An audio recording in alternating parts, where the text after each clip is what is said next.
Meus amigos, minhas amigas, sou o professor Luiz Antônio de Carvalho e vamos continuar esse nosso super curso de Lei de Responsabilidade Fiscal. Muito interessante, muito legal essa metodologia. Nós estamos vendo a lei por inteiro. Essa lei tem 10 capítulos, cada capítulo foi transformado em uma videoaula e nós estamos estudando todos os seus artigos. Eu disse todos os seus artigos. E agora chegou a hora de uma parte muito importante, né? Uma parte que costuma ser cobrado nas provas de concursos, que trata da transparência, ou seja, o aluno, no final desta aula, né, ele deve se perguntar, ele deve responder o seguinte: quais são os mecanismos de transparência que a lei de responsabilidade trouxe para a gestão pública, né? Quais são os instrumentos de controle e quais são os instrumentos que serão fiscalizados fiscalizados pelos tribunais de contas, por exemplo, contidos na LRF, artigos 48 ao artigo 49, né? Esta aula, este capítulo 9, penúltima aula nossa, olha que coisa maravilhosa, nós temos aqui 6 sessões, né? E a gente vai estudar cada uma dessas. Primeiro, da transparência da gestão fiscal, muito importante em relação a isso. Quais são os instrumentos de transparência? Aqui ocorre o quê? Uma ampliação do princípio da publicidade, trazida aqui, consagrada pela transparência da gestão fiscal. A seção 2 é especificamente em relação às contas públicas, né? Ou seja, a escrituração e a consolidação das contas públicas. A seção 3 e a seção 4, muito importante, porque a seção 3, né, diversas provas de concurso, vai cobrar o relatório resumido de execução orçamentária e também aqui o relatório de gestão fiscal, que é o inciso 4º, né? Inciso 5 vai falar da prestação de contas, vai falar do parecer prévio que os tribunais de contas deverão emitir nas respectivas contas do Poder Executivo e, finalmente, como se dará a fiscalização da gestão fiscal, né? Porque, olha só, desculpa, gente, não adianta nada uma lei linda e maravilhosa como essa, né, que criou vários instrumentos, várias ferramentas de controle, se não tem quem fiscaliza a lei. Então, aqui, claro, que a lei vai fechar com chave de ouro os instrumentos de fiscalização. Bacana? Então, vamos lá, primeira parte da aula dividida em 6 partes, né, da transparência da gestão fiscal. Eu já disse para vocês, né, transparência da gestão fiscal. Aqui você não se confunde com o princípio da administração pública, que é o princípio da publicidade. Aqui, tá, muitos doutrinadores do direito administrativo dizem o seguinte, que houve uma evolução do princípio da publicidade para o princípio da transparência, né? Transparência. Esse princípio da transparência, além de dar ampla divulgação, quer o quê? Quer trazer a sociedade para a administração pública para controlar. Vem comigo. São instrumentos de transparência da gestão pública. Olha só, são instrumentos de transparência da gestão pública. Papo reto com vocês. Eu não consigo visualizar um aluno competitivo se ele não sabe quais são os instrumentos que eu vou estar listando para vocês aqui. Realmente isso você vai ter que memorizar. Os quais será dada ampla divulgação, olha aí, ampla divulgação, lá no princípio da publicidade, a simples publicação no Diário Oficial, você está atendendo o princípio da publicidade. Aqui não, ó, ampla divulgação, né? Inclusive em meios eletrônicos de acesso ao público. Aqui, nós já começamos a ter uma evolução em relação a isso, ó, inclusive meios eletrônicos, ou seja, a publicação nos sites aí, nos sítios eletrônicos do poder público. Quais são os instrumentos? Eu dividi nas seguintes categorias. Primeira categoria, né? Os planos, orçamentos e lei de diretrizes orçamentários. Eu pergunto para a galera, meu amigo, minha amiga, planos, né? Quais são esses planos? Primeiramente, ó, é o PPA, Plano Plurianual, né? Ou aqueles planos setoriais e regionais, né? Ó, planos setoriais e regionais previsto na Constituição Federal, salvo engano, parágrafo 3º, artigo 165. Então, isso aqui são todos os meios. Professor, esse orçamento aqui diz respeito à LDO e lei de diretrizes. Aliás, esse orçamento aqui, perdão, mil desculpas, né? Esse cara aqui diz respeito à LOA e o outro aqui à LDO. Tá? Então, olha aí, ou seja, todas as leis orçamentárias fazem parte dos instrumentos de transparência de gestão fiscal. Só isso? Claro que não, tem mais, né? Ó, prestação de contas, né? Ó, prestação de contas, né? Essa prestação de contas nós iremos estudar aqui, salvo engano, na seção 5 do capítulo 9. Mas a prestação de contas aqui, normalmente do Poder Executivo, né? Do presidente, ó. Com o respectivo parecer prévio. Muito importante para quem estuda aí para tribunais de contas, para o controle interno. Parecer prévio, nós iremos estudar nessa aula. Quem que vai emitir o parecer prévio? Os tribunais de contas, né? Então, o presidente da República faz a prestação de contas, 60 dias tem um prazo para o Tribunal de Contas fazer um parecer conclusivo prévio sobre as contas prestadas pelo chefe do Executivo, né? Terceiro instrumento de gestão pública, né? De transparência, o relatório resumido de execução orçamentária. Tem que saber esse cara aqui, ó, relatório resumido de execução orçamentária, e nós temos 2 relatórios para acompanhar o cumprimento e a execução da LRF. O primeiro relatório é o relatório resumido de execução orçamentária. O segundo, relatório de gestão fiscal, né? Relatório de gestão fiscal e as versões simplificadas desses documentos, né? Essas versões simplificadas aqui, nós iremos estudar por seguinte, que são os relatórios do Poder Legislativo, do Poder Judiciário e do Ministério Público, né? Então, essas são as suas versões simplificadas desses documentos, né? O relatório de gestão fiscal completo é destinado ao Poder Executivo. Puxa vida, professor, muitos detalhes, mas a gente vai estar aprendendo, vou estar ensinando um a um para vocês aí. Bacana? Ok? Vou apagar, mas só resumindo para vocês aqui, nós temos 4 grandes instrumentos de gestão da transparência da gestão fiscal. Gente, o examinador vai querer saber isso de você, e você tem que saber esse cara aí, né? Ok, bacana, né? Vem comigo. Isso aqui é o artigo 48, parágrafo 1º. Teve uma alteração recente aqui com a Lei Complementar 156 de 2016. A transparência será assegurada também mediante, né? Olha a preocupação que o legislador tem em relação à transparência, né? Nós temos aqui essa Lei Complementar 156, que alterou bastante os mecanismos, ampliou bastante os mecanismos de transparência, e nós temos também a Lei Complementar 131, ou seja, 2 leis complementares, que as duas ampliaram o escopo da transparência. Vem comigo, como será assegurada essa transparência? Primeiro mecanismo aqui, incentiva a participação popular. Olha aí, ó, transparência, muito mais do que a publicidade. O que ele quer?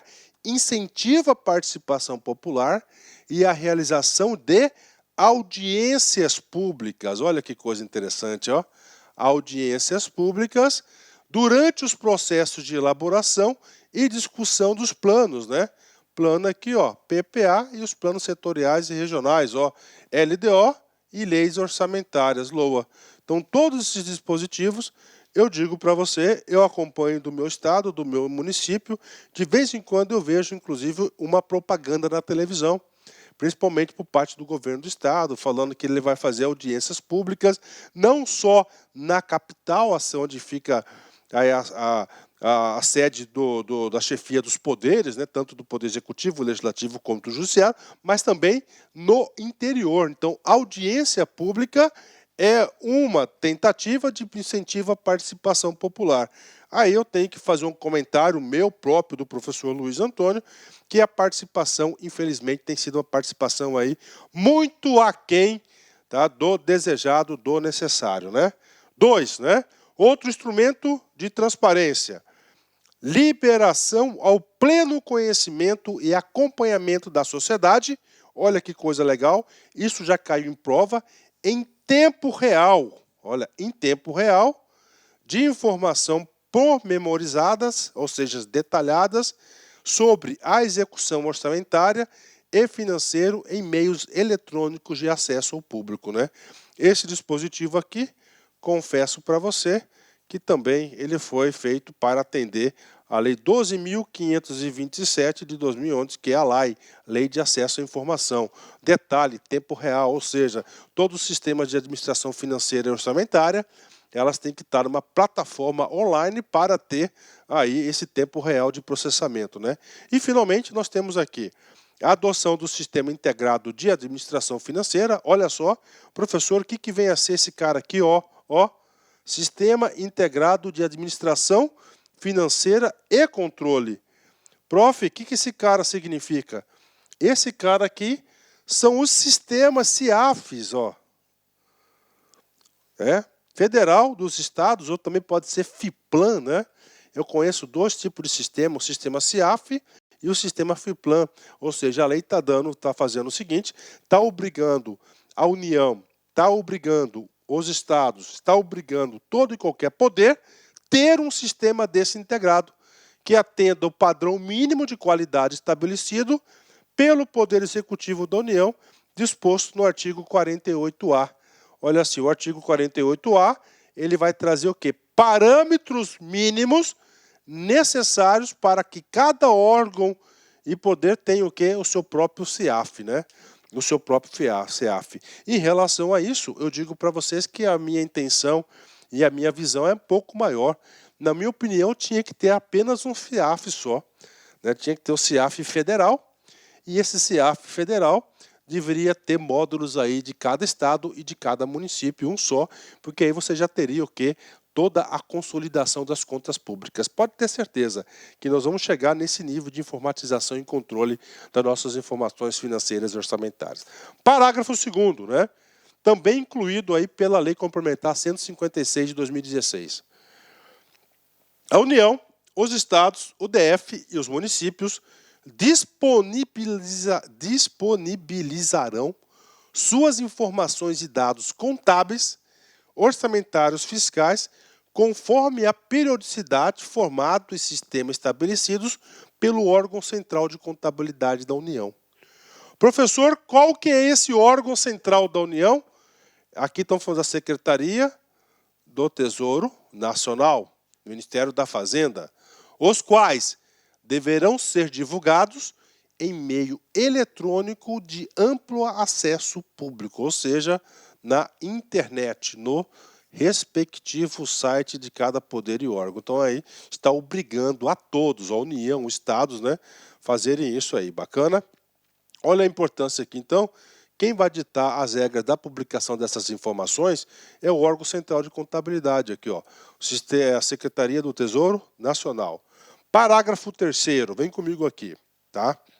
Os estados, o DF, os municípios encaminharão ao Ministério da Fazenda. Aqui, ó, Ministério da Fazenda. Ok. Nos termos e na periodicidade a serem definidos, em instrução específica deste órgão, as informações necessárias para a constituição do registro eletrônico e centralizado e atualizado das dívidas públicas interna e externa, que trata o parágrafo 4º do artigo 32. Gente, o artigo 32 trata das operações de crédito, tá? As operações de crédito. O que diz o parágrafo 4º, né? Diz o seguinte, que o Ministério da Fazenda deverá o quê? Consolidar as informações de dívida pública interna e externa e outras coisas mais. Então, o parágrafo 3º, ele está apenas reforçando a obrigatoriedade de todos os entes da federação em encaminhar as informações ao Ministério da Fazenda. Então tá aí, ele vai ter essa obrigação para fazer isso. Bacana? Ótimo, né? Tudo isso aqui, você pode perceber que são instrumentos de quê? De transparência, né? De socialização. Ou seja, o objetivo aqui do legislador não é transformar as contas públicas numa caixa preta. Pelo contrário, ela quer o quê? Ela quer socializar essas informações. Parágrafo 4º, vem comigo, do artigo 48A. A inobservância do disposto dos parágrafos 2º e 3º tá? Que é o envio das informações para o Ministério da Fazenda, por exemplo, ensejará penalidades previstas no parágrafo 2º do artigo 51. Professor, quais são essas penalidades? A gente vai ver nessa aula.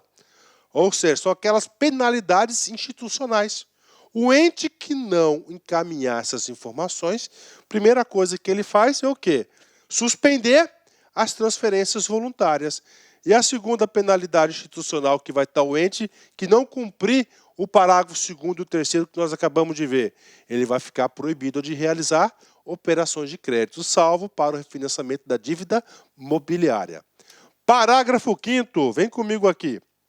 Nos casos de envio conforme o disposto do artigo parágrafo 2º, para todos os efeitos, a União, os Estados, o DF e os municípios cumprem o dever de ampla divulgação a que se refere o caput, né? Então, olha aí, a partir do momento, né, que eles enviam, né, as informações solicitadas no parágrafo 2º, é o dever de ampla divulgação a que se refere o caput. Então, a partir do momento, eles têm que cumprir no dever da ampla divulgação da informação que encaminhou para o Ministério da Fazenda. Vamos lá, o último parágrafo, tá? Vem comigo aqui. Todos os poderes e órgãos referidos no artigo 20.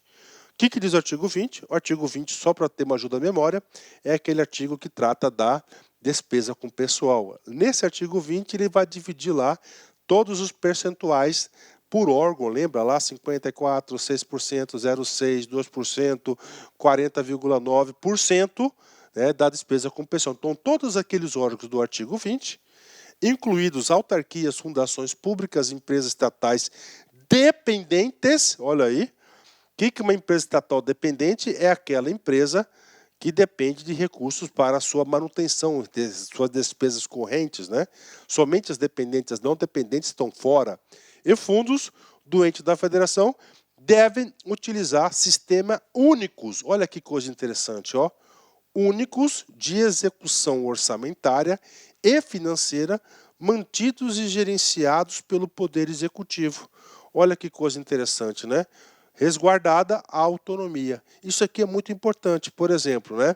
Eu vou dar um exemplo para vocês quando a Defensoria Pública ela passou a ter a sua autonomia administrativa e financeira. Tá? Então, a partir do momento que ela passou a ter... isso já faz tempo, décadas atrás, muitas décadas e décadas atrás. O que eles fizeram? Eles pegaram e falaram, eu quero ter meu próprio sistema. Eu quero ter meu próprio sistema. Você já pensou, cara, o cara ter 2 CIAF? Negativo. É um sistema só.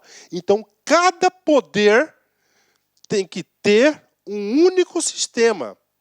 É um único CIAF, um único FIPLAN. Deve utilizar sistemas únicos, né? Professor, para que isso? Para melhorar o controle, o acompanhamento e a fiscalização da gestão fiscal. Tá? Então, está aqui. Então, aqui fala as pessoas, né, que são obrigadas a atender para utilizar o sistema. Agora, vem aqui resguardada a autonomia que os poderes têm em relação a isso, mas tem que usar o mesmo sistema. Bacana, por isso que a Secretaria de Fazenda aí tem o poder que tem, né? Fechou? 10, parágrafo 6º, muito importante para concurso e também na prática, né? Vamos lá. Artigo 48A. Não, ó, tudo que lá era o 48, né? Agora é o 48A. Vem comigo aqui. O artigo 48A, ele foi incluído aqui pela Lei Complementar 131, tá? Essa Lei Complementar 141, ela fala o seguinte, e qual que foi o objetivo da Lei Complementar 141? Ele veio reforçar, tá? Veio o primeiro grande reforço da LRF, no sentido de fazer acontecer o princípio da transparência, tá? Para fins de que trata o inciso 2 do parágrafo único do artigo 48, os entes da federação disponibilizarão a qualquer pessoa física ou jurídica o acesso às informações referentes a, ou seja, aquela obrigatoriedade do órgão ou ente, o quê? De divulgar suas informações. O princípio, o quê? O que diz o inciso 2? É o acesso a sítios eletrônicos, né? Aqui ele vem detalhar. Então ele vai ter que mostrar tudo quanto à despesa e tudo quanto à receita. Despesa. Todos os atos praticados pelas unidades gestoras no decorrer da execução da despesa, no momento de sua realização, com a disponibilização mínima dos dados referentes ao número do correspondente processo, olha aí, no número do correspondente processo, ao bem fornecido, o serviço prestado à pessoa física ou jurídica beneficiária do pagamento e, quando for o caso, ao procedimento licitatório realizado. Receita: o lançamento e o recebimento de toda a receita das unidades gestoras, desculpa, inclusive referente aos recursos extraordinários, né? Então tá aí para vocês aí esse dispositivo, né? Tudo bem? Então ele veio reforçar o quê?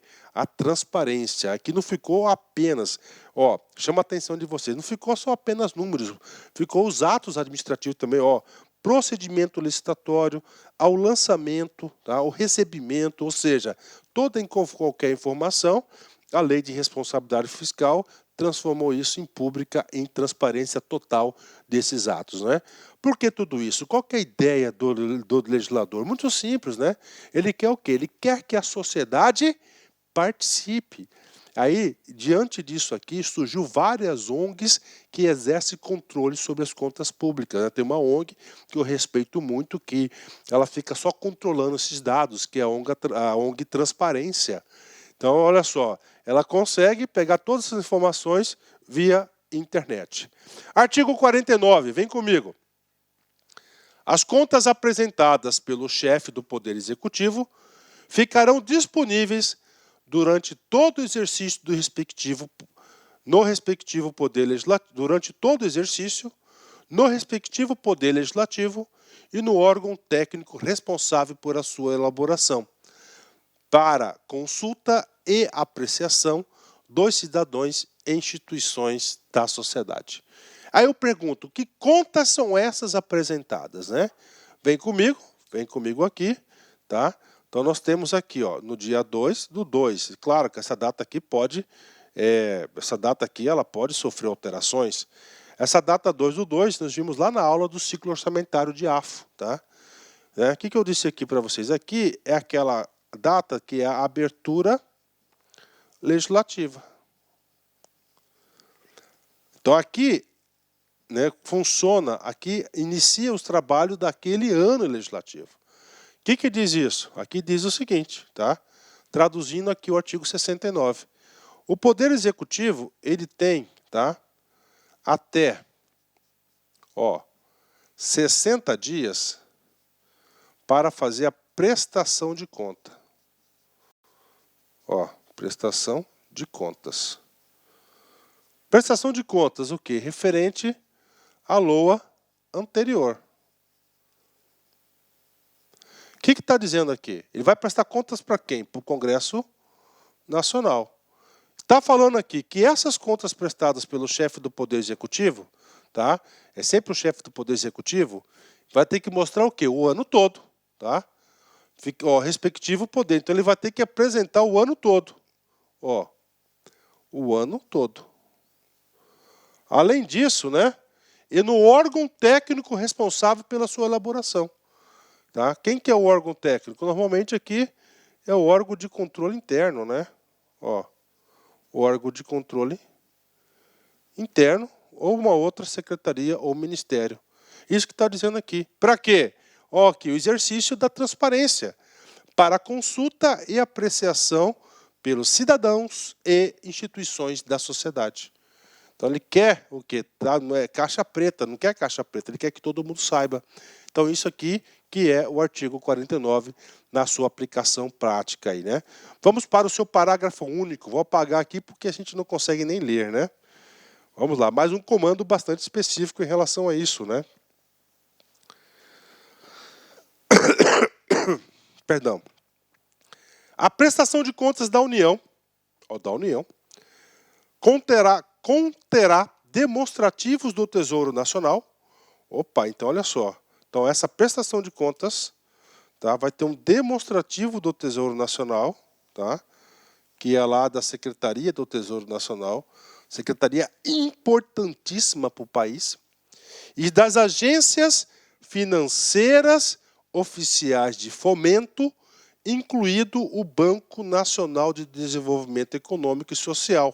Parou? Ou seja, né, vem comigo aqui. Tá? O que ele quer aqui? Conterá demonstrativos, né? Agências financeiras oficiais de fomento. Então, primeiro ele já falou. BNDES, né? Qual que são as outras agências financeiras oficiais de fomento? Banco do Brasil, tá? Caixa, vamos lá, BNB, Banco do Nordeste e BASA, né? Cada um com a sua respectiva área de atuação conforme a lei. Tá aqui para vocês, ó, esses caras aqui, né? Ah, ficou fácil, né? Especificando, ó, os empréstimos e os financiamentos concedidos com recursos oriundos do orçamento fiscal. Parou? Ou seja, no orçamento fiscal houve a destinação, tá? Houve a destinação, orçamento fiscal e o orçamento da Seguridade Social. Olha só, gente. Nesses dois orçamentos aqui, teve recursos, principalmente do fiscal, que foi aqui para o Banco do Brasil. Ah, professor, eu quero um exemplo disso. Tudo bem, lá no orçamento fiscal, lá do Ministério da Agricultura, está o Plano Safra para subsidiar a nossa agricultura, né? Está lá. Então, o que acontece? Sai dinheiro do orçamento fiscal lá do MAPA e vai mandar esse dinheiro para onde? Lá para o Banco do Brasil, que tem a carteira agrícola oficial do Brasil. Então, estou dando um dos exemplos aqui da aplicação do parágrafo único do artigo 49 da LRF. O que ele vai ter que fazer com isso aqui? Ó, ele vai ter que especificar os empréstimos e financiamentos concedidos com os recursos. Então, ali, nessa prestação de contas, vai ter esse destaque aqui com todas as informações, né? E no caso das agências financeiras, avaliação circunstanciada do impacto fiscal de suas atividades do exercício. Então está aqui para vocês esse dispositivo aqui bem específico do parágrafo único que é aplicado aqui à União, né? Isso que diz a LRF. Vem comigo aqui. Pronto, nós terminamos essa parte de transparência. Agora, a gente vai falar do quê? Da escrituração e consolidação das contas, né? É claro que a LRF tinha que tratar em relação a isso, né? Escrituração e consolidação das contas. Nós estamos falando qual ciência, né? Qual ciência? A ciência da contabilidade. A ciência da contabilidade. Nós temos que ter um aparato muito forte de contabilidade, muito bem consolidado, com altos níveis de competência, para quê? Para quê? Né? Para você fazer avaliações em relação à execução da gestão fiscal. Então, claro que trouxe aí o artigo 50, vem comigo aqui. Além de obedecer às demais normas de contabilidade pública. Aí eu pergunto, quais são essas demais normas de contabilidade pública? Em especial, tá? Nós temos aqui a Lei 4.320 de 64. A escrituração das contas públicas observará as seguintes. Muito importante. Primeiro, né? Ou seja, ele está trazendo o quê? Parâmetros para a escrituração. Primeiro parâmetro, primeiro destaque que a LRF quis fazer, tá? Ó, no tocante à disponibilidade de caixa. Ó, disponibilidade de caixa que nós tratamos na aula anterior, né? Constará de registro próprio, ou seja, um código próprio, de modo que os recursos vinculados a órgão, fundo ou despesa obrigatória fiquem identificados e escriturados de forma individualizada. Professor, eu quero aí para o seu exemplo, tudo bem. Vamos colocar aqui, ó, tá? Poder Executivo Federal. Olha só, tá? Disponibilidade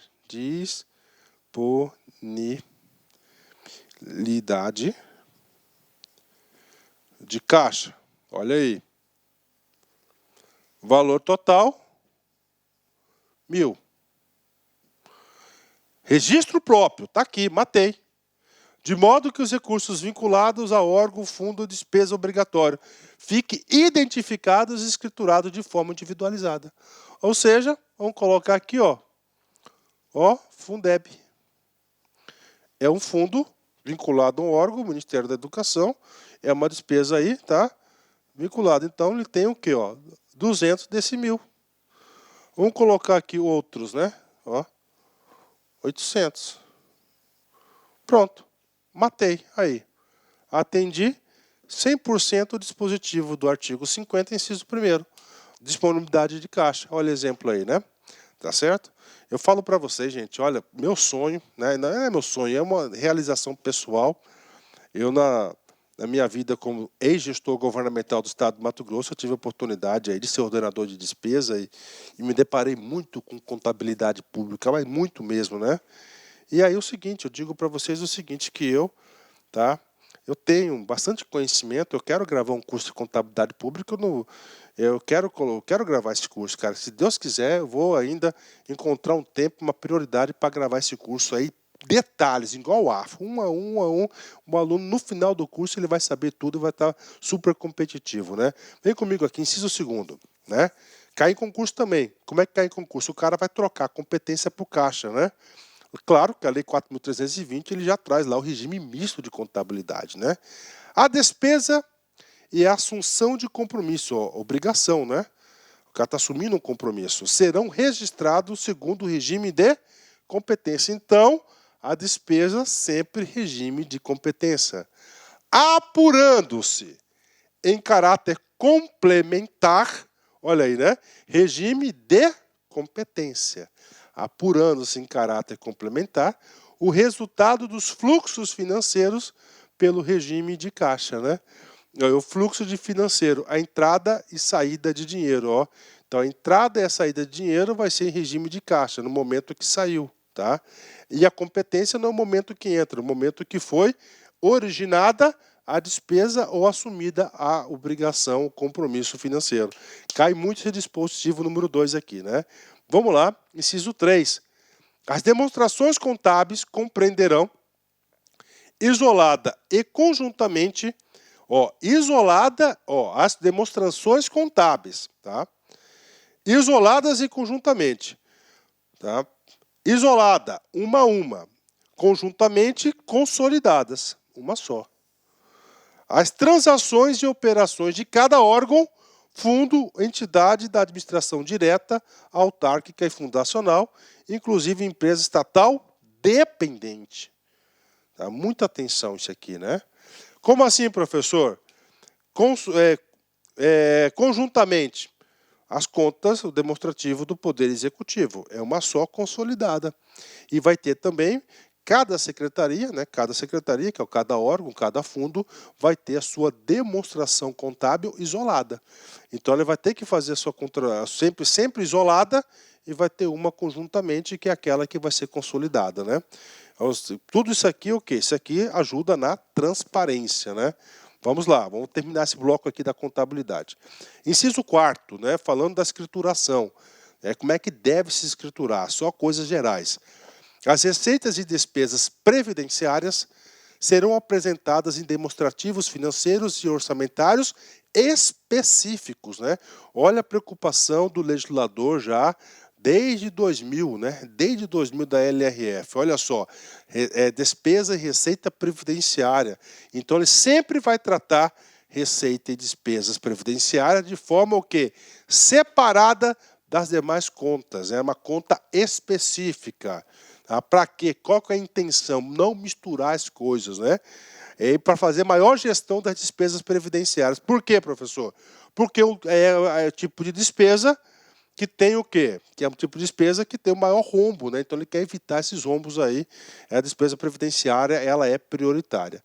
Inciso 5º, aliás, operações de crédito. Olha só, operações de crédito, que é uma receita de capital, as inscrições em restos a pagar, e as demais formas de financiamento ou assunção de compromisso junto a terceiros, né?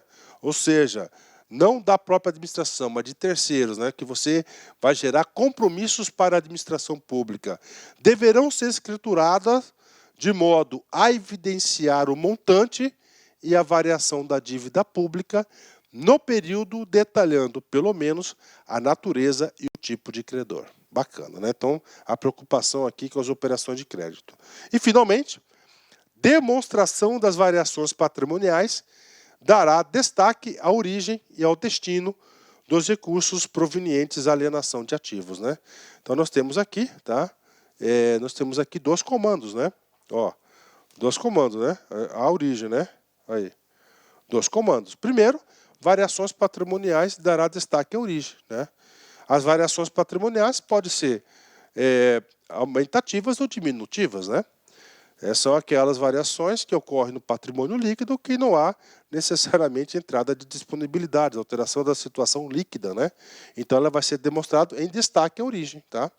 Então isso aqui são variações patrimoniais. E ao destino dos recursos provenientes à alienação de ativos, né?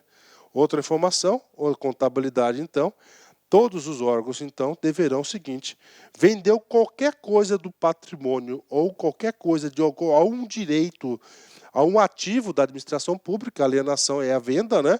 Você vai ter que fazer o quê? Ó?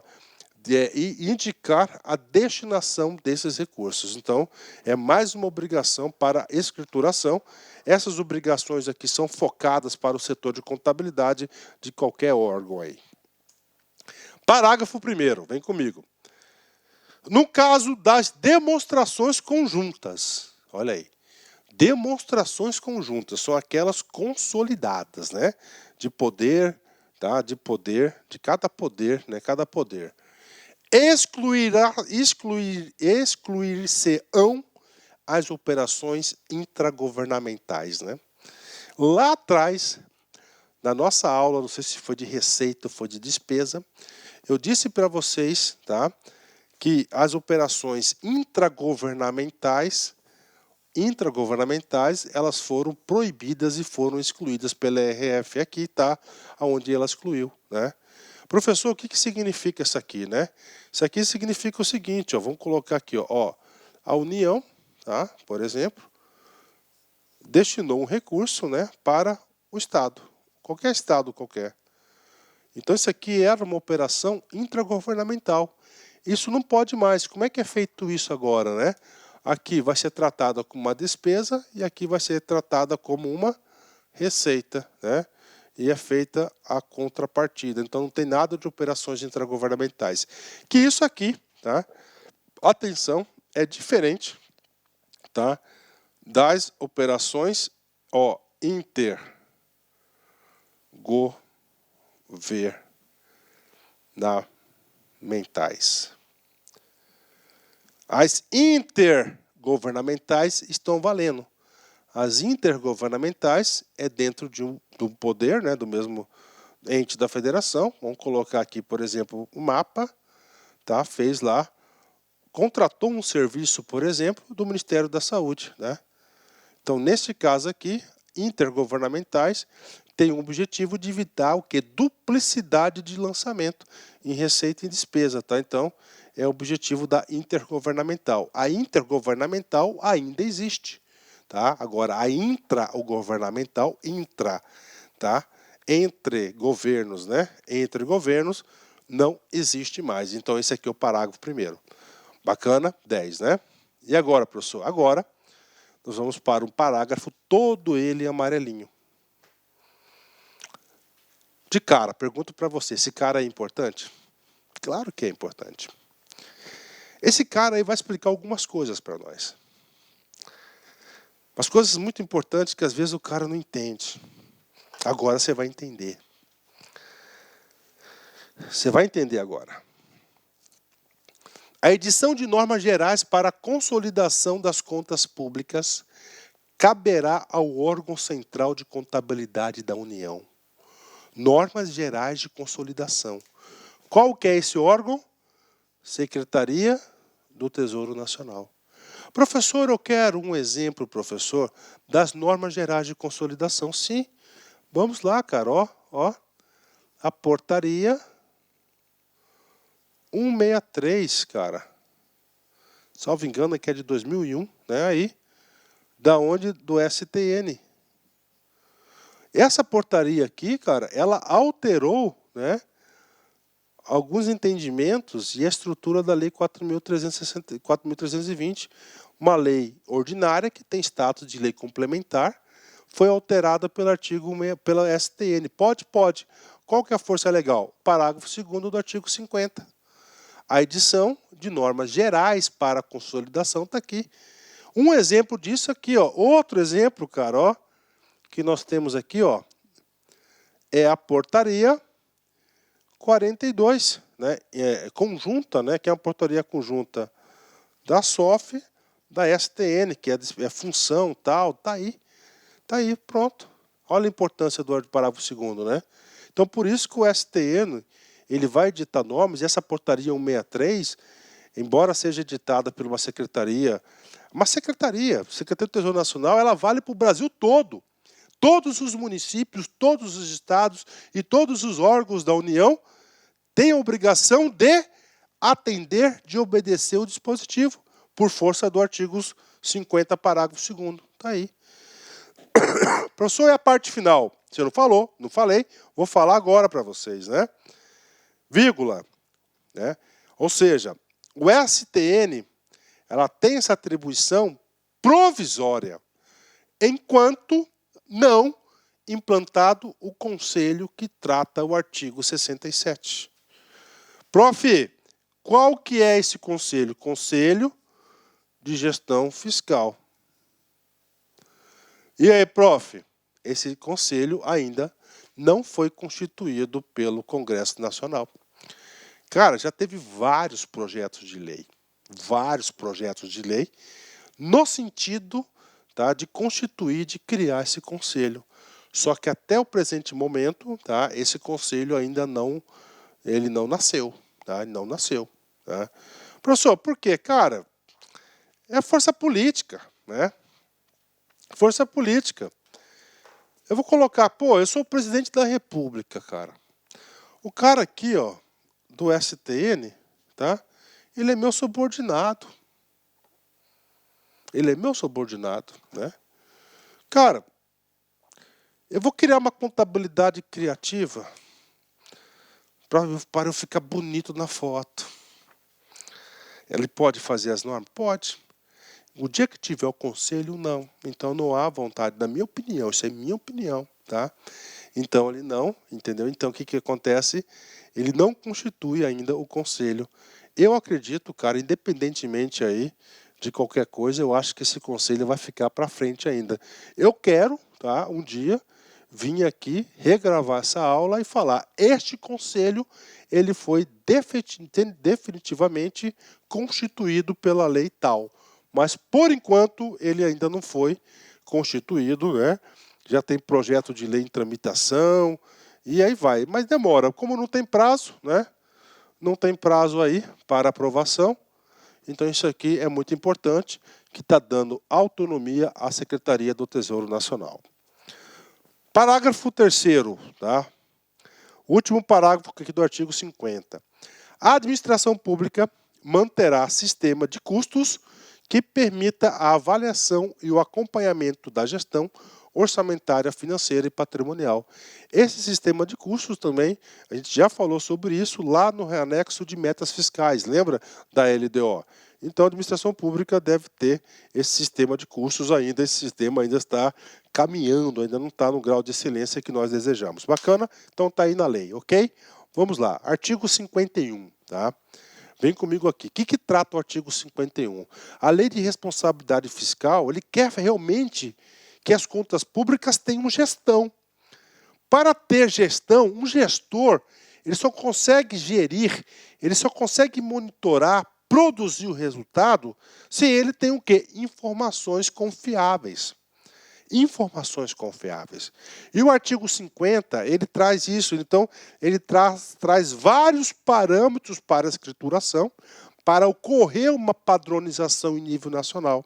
E o artigo 51, ele traz a obrigação de quê? De todo mundo encaminhar para o Poder Executivo essas informações, no sentido que a gente consolide um único documento e a gente possa fazer a gestão das nossas contas, né?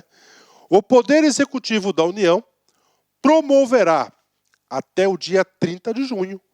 Olha que coisa interessante aqui. Até o dia 30 de junho, tá? Ele vai fazer o quê? A consolidação das contas públicas. Oh, que coisa legal, né? Ou seja, não é uma caixa preta realmente. Essa consolidação, gente, de conta pública, ela será o quê? Nacional e por esfera de governo. Olha aí. esfera de governo federal, Estado, União, das contas dos entes, né, da federação relativas ao exercício anterior. E a sua divulgação, quando que será divulgado? Dia 30/6, inclusive por meio eletrônico de acesso ao público. Esse artigo 51, artigo da boa ideia aí, né, já deu boa ideia para ser base de muitas, tá? Muitas teses de especialização, de mestrado e de doutorado. É sério, professor, sério. Né? Porque houve o quê? Agora o pesquisador ele tem um único local para fazer isso. Né? Professor, só isso aqui é suficiente? Não. Aqui no Brasil você tem que ser tudo detalhado, senão o cara não cumpre. Né? O que diz aqui o parágrafo primeiro? O parágrafo primeiro ele vai estipular o quê? É contas nacionais? Sim, é contas nacionais. Então o parágrafo primeiro vai estipular prazos para que os estados e municípios, né, encaminhem as suas contas. Olha só, os estados e os municípios encaminharão suas contas ao Poder Executivo da União nos seguintes prazos. Né? Primeiro, municípios com cópia para o Poder Executivo do respectivo estado. Então, o município, tá? Ele tem que encaminhar para a União até o dia 30 de abril. Olha aí, até o dia 30 de abril tem que encaminhar no município. Com cópia para quem? Para o Poder Executivo Estadual, né? Do estado dele. Ok, né? Então, isso aqui é municípios, né? Agora, o estado, tá? O estado, ele vai ter que encaminhar para a União até o dia 31 de maio, tá? E aí, o Poder Executivo tem 30 dias para publicar a consolidação das contas nacionais, né? Muito importante isso aí, né? Bacana, fechou? 10, né? Parágrafo 2º, vem comigo aqui. O que diz o parágrafo 2º? Ele é uma punição. Esse parágrafo, artigo 51, parágrafo 2º, já estudamos lá atrás, né, quando o cara desrespeita o dispositivo da LRF. O descumprimento dos prazos previstos neste artigo, 30/4 e 31/5, impedirá, olha aí, ele ficará impedido uma restrição institucional até que a situação seja regularizada, que o ente da federação receba transferências voluntárias, ou seja, ele fica proibido de receber transferências voluntárias, e contrate operações de crédito, exceto as destinadas ao refinanciamento do principal atualizado da dívida mobiliária. Né? Sempre a preocupação com a dívida mobiliária. Tá? O não pagamento da dívida mobiliária, o status de avaliação das contas públicas do país cai lá embaixo. Então, sempre, né? Então, não existe nenhum tipo de restrição aí para o refinanciamento da dívida mobiliária. Bacana, galera? Então, pronto. Então, nós terminamos aqui a segunda sessão, que é a segunda sessão que fala da escrituração. Agora, vamos para a terceira sessão aqui do transparência. O que é isso, né? Esse agora a gente vai explicar um dos pontos mais importantes, junto com o próximo, que são os dois relatórios. A Lei de Responsabilidade Fiscal obrigou os poderes públicos à edição de dois relatórios importantíssimos. Através desses relatórios que consegue se verificar o quê? Se a administração pública está cumprindo tudo o que a Lei de Responsabilidade Fiscal determinou. Olha que coisa interessante, né? Aqui é o acompanhamento, monitoramento da execução da Lei de Responsabilidade Fiscal. Nós temos dois. O relatório resumido de execução orçamentária e nós temos o quê? O relatório de gestão fiscal. Agora, na terceira parte da aula, a gente vai estudar o relatório resumido de execução orçamentária e na próxima parte a gente vai estudar o relatório de gestão fiscal, né? Vamos lá. O relatório que se refere ao parágrafo 3º do artigo 65 da Constituição. Olha só, vamos interpretar. Este cara aqui nada mais é que o relatório resumido de execução orçamentária. Aí, tá? Então vamos lá. Ó, o relatório resumido de execução abrangerá todos os poderes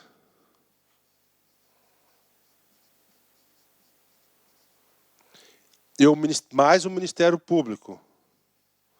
Tá aí. Ok? Tá aí. Será publicado, né? Até 30 dias.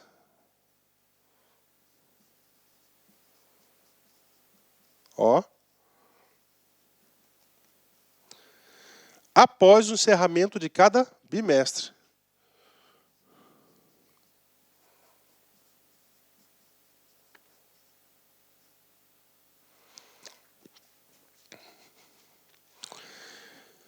Então é o seguinte. Relatório resumido de execução orçamentária. Este relatório resumido de execução orçamentária, ele é para cada ente da federação. Este relatório resumido de execução orçamentária é de responsabilidade do Poder Executivo. Tá aí. Pronto. Diferente do relatório de gestão fiscal. Professor, me ajuda a entender esse cara. Nós não vimos lá atrás, né, que o Poder Executivo, né, que todos os órgãos daquele ente deverão adotar o seu sistema, o seu CIAF? Sim. Então, vou colocar o meu caso aqui do Mato Grosso, nós temos o FIPLAN, que é o equiparado ao CIAF. Ele é padronizado, ele é único, a LRF falou que todo mundo tem que utilizar. Quem que é o gestor desse sistema? Da execução orçamentária, da execução financeira, é o Poder Executivo. Tá? É o Poder Executivo. Então, como Poder Executivo, né, como todos os poderes, tá, e o Ministério Público utilizam o sistema CIAF, o legislador sabiamente atribuiu a responsabilidade da publicação bimestral do relatório resumido de execução orçamentária para o chefe do Poder Executivo. Tá? Então, abrangerá todos os poderes. Eu já vi diversas provas de concurso, né? Eu já vi, que ele fala o seguinte, que o chefe do Ministério Público, ele é responsável para publicar o seu relatório resumido de execução orçamentária. Não, não é. Não, não é. Quem que é o chefe do Executivo, por causa do CIAF, e essa aqui é a explicação bacana, tá? Entenderam? Tudo bem. Professor, o que contém, né? O que vai conter nesse relatório? Aqui a gente vai falar para vocês, né? Gente, resumido de execução orçamentária. Quando a gente fala execução orçamentária, é a execução da receita e a execução da despesa. Receita, ela é prevista e ela é executada. Despesa, ela é fixada e ela é executada. Na execução da despesa tem o empenho, a liquidação e o pagamento. Ou seja, isso que é execução orçamentária. É claro, o que vai estar composto vai ser o quê? Tudo isso que eu falei para vocês. Tá? Essa execução orçamentária, né? Vem comigo. Item 1. Balanço orçamentário especificará por categoria econômica a receitas por fonte, informando as realizadas, olha, realizadas, que ela foi arrecadadas, né? E a realizar, bem como a previsão atualizada. Olha que coisa interessante, né? O relatório resumido de execução orçamentária, ele é bimestral. Então, ele vai acompanhar como é que está o acompanhamento da receita e da despesa. Professor, por quê? Porque se ocorrer, por exemplo, a frustração da receita, em 2 meses ele já vai pegar, ele já vai identificar e ele vai tomar o quê? As medidas necessárias para o seu devido ajuste, né? Letra B. Despesas por grupo de natureza, discriminando dotação para o exercício e a despesa liquidada e o saldo. Olha aí, né? Então ele vai controlar as receitas e a despesa, que é a execução orçamentária. Segundo item, demonstrativos das execuções das.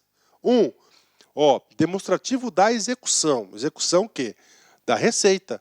Por categoria econômica, né? Por exemplo, capital e corrente. Fonte, né? Fonte, especificando a previsão inicial, a previsão atualizada para o exercício, a receita realizada no bimestre, a realizada no exercício e a previsão a realizar. Ou seja, todas as informações em relação a receita deve constar no relatório resumido de execução orçamentária. Se nós temos receita, nós teremos despesa, mesma coisa. Ó, despesa por categoria econômica e grupo de natureza de despesa, discriminando dotação inicial, dotação para o exercício, despesas empenhada e liquidada no bimestre e no exercício, ou seja, o controle total das receitas e das despesas, né? Letra C, despesas por função ou subfunção. Nós, salvo engano, nós temos 28 funções de governo, né? E a sua subfunção para você ter o quê? Um raio-x do bimestre, como está a execução da despesa, né? Vamos lá, bacana. Então, isso aqui é o quê? O grosso do relatório resumido de execução orçamentária, né? Parágrafo 1º, vem comigo aqui. O que é o parágrafo 1º? Nós já vimos que a Lei de Responsabilidade Fiscal, na busca do seu objetivo, que é evitar déficits públicos, para evitar déficits públicos, o inciso 1º e o inciso 2º deste artigo, ele é muito importante, né? Porque aqui, ó, evitar déficit público, receita e despesa, então ele vai estar controlando tudo, né? E o que? Reduzir o endividamento público. Tudo que é reduzir a dívida e o endividamento, ele vai ser tratado de forma destacada. Os valores referentes ao refinanciamento da dívida mobiliária constarão destacadamente nas receitas de operações de crédito e nas despesas com a amortização da dívida, né? Bacana, né? Parágrafo 2º. O descumprimento do prazo previsto neste artigo sujeita o ente às sanções previstas no parágrafo 2º do artigo 51. Ou seja, né, se um ente ele não fazer a publicação até 30 dias depois do bimestre, estará suspensas as suas transferências voluntárias. Lembra-se que as transferências voluntárias lá do artigo 25 tem exceções, né? E também são proibidos aí de executar operações de crédito, salvo para o refinanciamento da dívida pública, né? Bacana? Então, artigo 52, pago. Vem agora comigo, né? Artigo 53. O que diz o artigo 53? O artigo 53 ainda trata do relatório resumido, né? Vamos lá, vamos aí comigo aqui, né? Primeiro, a apuração da receita corrente líquida, né? Por quê, professor? Porque a receita corrente líquida é importantíssimo, né? É importantíssima para quê? A receita corrente líquida, né? Para a apuração de diversos itens, né? Na forma definida no inciso 4 do artigo 2. Ou seja, o que é o inciso 4 do artigo 2? A gente viu na primeira aula. Esse cara aqui é a fórmula do cálculo, a fórmula, tá? Para se calcular a receita corrente líquida. Sua evolução, assim como a previsão de seu desempenho até o final do exercício. Inciso 2. Receitas e despesas previdenciárias. Olha aí, ó, previdenciárias, sempre em destaque, que se refere ao inciso 4º do artigo 50. Né? Ok. Resultado nominal. O que é o resultado nominal? É o não financeira, né? É financeira, e o primário. O primário são as despesas e as receitas, e aqui vai incluir o quê? As despesas com juros e dívidas, né? Resultado primário e nominal. Bacana, né? Despesas com juros, na forma do inciso 2 do artigo 4º, ok? Né? Inciso 2 do artigo 4º, né? Esse inciso 2 do artigo 4º, ele foi vetado, então ele está fora, né? Foi vetado. E, finalmente, nós temos aqui os restos a pagar, detalhando por poder e órgão referido no artigo 20. Artigo 20 é aquele artigo lá da despesa com pessoal, onde ele trata todos os entes da federação. Os valores inscritos, os pagamentos realizados e o montante a pagar. Então está aí para vocês o relatório resumido de execução orçamentária. Professor, tem que saber? Tem que saber, cara. Tem que saber. O que vai cair na prova vai ser Ctrl+C e Ctrl+V deste artigo aqui, desse slide que eu estou passando para você. Então você tem que saber. Não tem alternativa. Bacana? E agora, prof? Agora vamos para os nossos parágrafos, né? Vem comigo. Parágrafo 1º. O que diz o parágrafo 1º? Tanto no relatório resumido de execução orçamentária, quanto o relatório de gestão fiscal, nos dois casos, tá? Sempre no último bimestre ou no último quadrimestre, os entes da federação têm uma obrigação adicional. Tá? Tem uma obrigação adicional. Então, o relatório referente ao último bimestre do exercício será acompanhado também de demonstrativos. Né? Vem comigo. De o atendimento do inciso 3º do artigo 67. Professor, o que diz aqui? Ó, artigo 67, esse cara aqui é a regra de ouro. E conforme o parágrafo 3º do artigo 32, isso aqui é das operações de crédito também. Então, lá no final do ano, no último, ele vai ter que fazer um relatório referente à regra de ouro. Né? 2. As projeções atuariais. Projeções atuariais é uma metodologia específica para os regimes previdenciários. Ó. Previdenciário, né? Previdência social geral e próprio dos servidores públicos. Tem que fazer essa análise. Terceiro, variação patrimonial. Né? Nós temos variação patrimonial aumentativa e diminutiva, né? Evidenciando a alienação de ativos, né? Olha, a alienação de ativos, que é a venda, e a aplicação dos recursos delas decorrentes, né? Então, se você vende algum patrimônio, segundo, você não pode o quê? Você sabe que existe sempre a restrição e a negativa de você aplicar despesas recorrentes. Normalmente tem que ser sempre despesas de capital. Então, ele quer que você prova isso, né? Então, isso aqui deve constar no último relatório, né? Vem comigo aqui. Quando for o caso, serão apresentadas justificativas, né? Olha só, então o parágrafo 2º, o parágrafo 1º, só para recordar esse cara aqui, no parágrafo 1º ele diz o seguinte, isso aqui é obrigação. No último relatório, no último bimestre, ele deverá fazer um relatório contendo 3 novos dispositivos. Tá? E agora o parágrafo 2º. Quando for o caso, serão apresentadas justificativas. Como assim, quando for o caso? Quando acontecer determinadas situações. Por exemplo, limitação do empenho. Tá? O que é limitação do empenho? Limitação de empenho, a gente aqui o relatório resumido de execução orçamentária. Quando o quê? Quando há frustração da receita, por exemplo. E você percebe o seguinte, né? Você percebe que você vai ter um déficit orçamentário, então você vai ter que gastar menos. Se você for ter que gastar menos, você vai ter que fazer a limitação do empenho. Então, quando acontecer isso, quando ocorrer naquele bimestre a ação da limitação do empenho, você vai ter que fazer a justificativa dentro do relatório resumido de execução fiscal. E, finalmente, vem comigo aqui, da frustração de receitas, é a mais importante de todas, especificando as medidas ao combate à sonegação e à evasão fiscal, adotadas e adotar e as ações de fiscalização e cobrança. Né? Ou seja, houve frustração da receita, você vai ter que justificar. E, além disso, você vai ter que apontar para a sociedade o que você está fazendo em relação ao combate à sonegação. Porque quando você combate a sonegação, você arrecada mais evasão fiscal e a medidas que você está adotando. Então, bacana, pessoal, isso aqui que nós temos aqui do relatório resumido de execução orçamentária. Clique lá